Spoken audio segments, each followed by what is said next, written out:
आखिर क्यों राम ने लक्ष्मण को मृत्यु दंड दिया?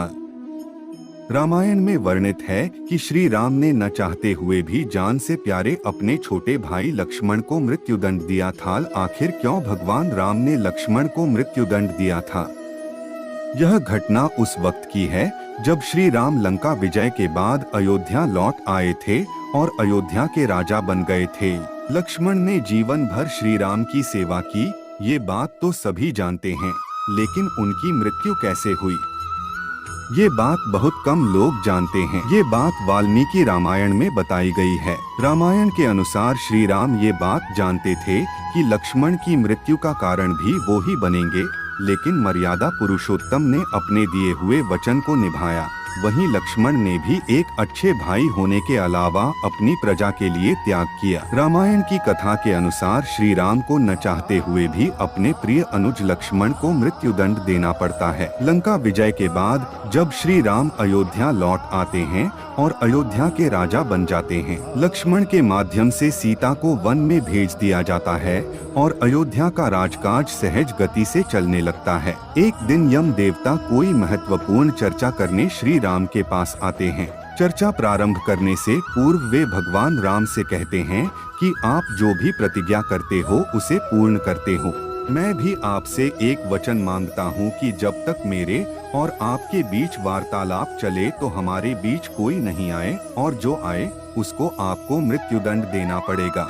भगवान राम यम को वचन दे देते हैं। राम लक्ष्मण को यह कहते हुए द्वारपाल नियुक्त कर देते हैं कि जब तक उनकी और यम की बात हो रही है वो किसी को भी अंदर न आने दें, अन्यथा उसे उन्हें मृत्युदंड देना पड़ेगा। लक्ष्मण भाई की आज्ञा मानकर द्वारपाल बनकर खड़े हो जाते हैं। लक्ष्मण को द्वारपाल बने अभी कुछ ही समय बीतता है कि वहाँ पर ऋषि दुर्वासा का आगमन होता है। जब दुर्वासा लक्ष्मण को अपने आगमन के बारे में राम को सूचना देने के लिए कहते हैं तो लक्ष्मण विनम्रता से इनकार कर देते हैं। इस पर दुर्वासा क्रोधित हो जाते हैं और लक्ष्मण को चेतावनी देते हैं कि यदि तुमने राम को मेरे आगमन की सूचना नहीं दी तो मैं पूरी अयोध्या को श्राप दे दूंगा। लक्ष्मण समझ जाते हैं कि यह एक विकट स्थिति है जिसमें या तो उन्हें रामाज्ञा का उल्लंघन करना होगा या फिर पूरे नगर को ऋषि के श्राप की अग्नि में झोंकना होगा। लक्ष्मण ने शीघ्र ही यह निर्णय कर लिया कि उनको स्वयं का बलिदान देना होगा ताकि वे नगर वासियों को ऋषि के श्राप से बचा सकें। उन्होंने भीतर जाकर ऋषि दुर्वासा के आगमन की सूचना दी। राम भगवान ने शीघ्रता से यम के साथ अपनी बातचीत संपन्न कर ऋषि दुर्वासा की आवभगत की, परंतु अब श्री राम दुविधा में पड़ गए क्योंकि उन्हें अपने वचन के अनुसार लक्ष्मण को मृत्यु दंड देना था। वे समझ नहीं पा रहे थे कि वे अपने प्रिय भाई को मृत्यु दंड कैसे दें, लेकिन उन्होंने यम को वचन दिया था जिसे उन्हें निभाना ही था। इस दुविधा की स्थिति में श्री राम ने अपने गुरु का स्मरण किया और उनसे कोई रास्ता सुझाने की प्रार्थना की।